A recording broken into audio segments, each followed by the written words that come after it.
એક મહિના અગાઉ મેં પ્રેસ કોન્ફરન્સ કરીને પૂરા પુરાવા સાથે જાહેર કર્યું હતું કે મનરેગા કૌભાંડ એ માત્ર બચુભાઈ ખાબડ એમના પુત્ર જ નહીં પણ એમના પણ ગુરુ, એમના મનરેગાના માસ્ટર માઇન્ડ હીરા જોટવાના પ્લાનિંગથી આ મોટું કૌભાંડ થયું છે. અને મેં ત્યારે પણ જાહેર કર્યું કે આ મનરેગા કૌભાંડમાં ભાજપ અને કોંગ્રેસના નેતાઓએ ભાઈ ભાઈ બનીને ભાગ બટાઈ કરી છે.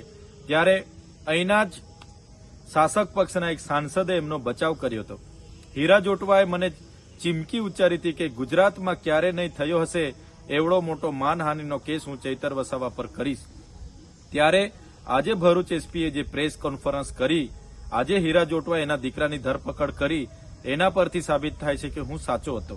અને બીજી સાચી હકીકત એવી છે, હીરા જોટવા 2017-18 દરમિયાન આ આદિવાસી વિસ્તારોમાં આવ્યા ત્યારે તમામ મનરેગાની કામગીરી પંચાયતને અમલીકરણ બનાવીને કરવામાં આવતી હતી. પણ આ હીરા જોટવાએ પંચાયત મંત્રી બચુભાઈ ખાબડ, શાસક પક્ષના તમામ સાંસદો, ધારાસભ્યને સાથે રાખીને આ પંચાયત પરથી કામો આંચકી લઈને એમની જલારામ એન્ટરપ્રાઇઝ અને મુરલીધરન એન્ટરપ્રાઇઝ મટીરીયલ પૂરું પાડશે એવું આખું પ્લાનિંગ બનાવીને બચુભાઈ ખાબડના ઇશારાથી 5 જિલ્લામાં એજન્સીઓને ફીટ કરવામાં આવી અને દર વર્ષે એને રિન્યુ કરવામાં આવી. અને આ એજન્સીએ અને એના કોંગ્રેસના અને ભાજપના નેતાઓ બધા જ સાથે મળીને ક્યાંય પણ આ એજન્સીએ એક પણ ગાડી રેતી, કપચી, સિમેન્ટ, સળિયા નાખ્યા વગર બધા જ ભાજપ કોંગ્રેસના નેતાઓ સાથે મળીને આ બોગસ બિલો મૂકીને રોયલ્ટી કે જીએસટી વગર બોગસ બિલો મૂકીને કરોડો રૂપિયા સરકારી નાણાં એમણે સેરવી લીધા છે. અને આ એજન્સીમાં જેટલું પણ પેમેન્ટ જમા થયું, લગભગ 5 વર્ષ દરમિયાન 5 જિલ્લાઓમાંથી 2500 કરોડ રૂપિયા એમાં જમા થયા. તેમાંથી અમુક નાણાં આ હીરાભાઈ જોટવા પોતે જ એના પ્રોપ્રાઇટર હતા, માત્ર કાગળ પર બીજાને પ્રોપ્રાઇટર દર્શાવતા હતા.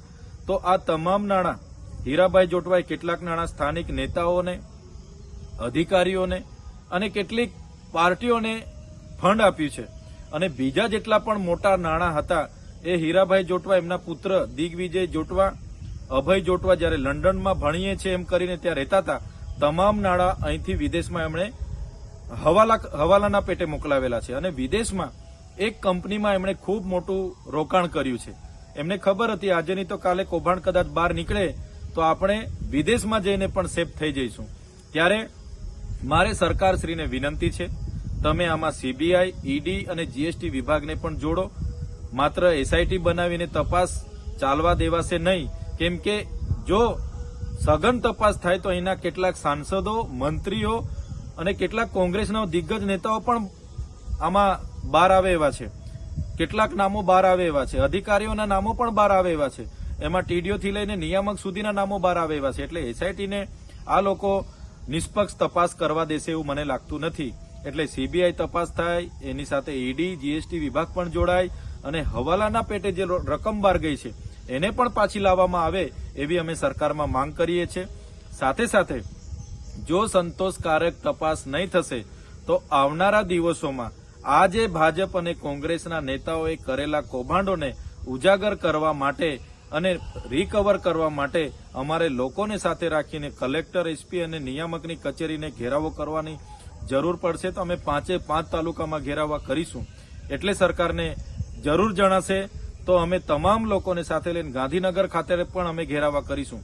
એટલે સરકારને નમ્ર અપીલ છે, તાત્કાલિક ધોરણે આમણે એજન્સીમાં જમા થયેલા નાણાં ક્યાં ક્યાં વાપરેલા છે, વિદેશમાં કયા હવાલે મોકલેલા છે અને કયા નેતાઓ, કઈ પાર્ટી અને કયા અધિકારીઓને એ નાણાં ચૂકવેલા છે, તમામની તપાસ થાય, રિકવર થાય અને એ નાણાંનો ફરી અહીંના ગામોમાં વિકાસમાં ઉપયોગ થાય એવી મારી માંગણી છે.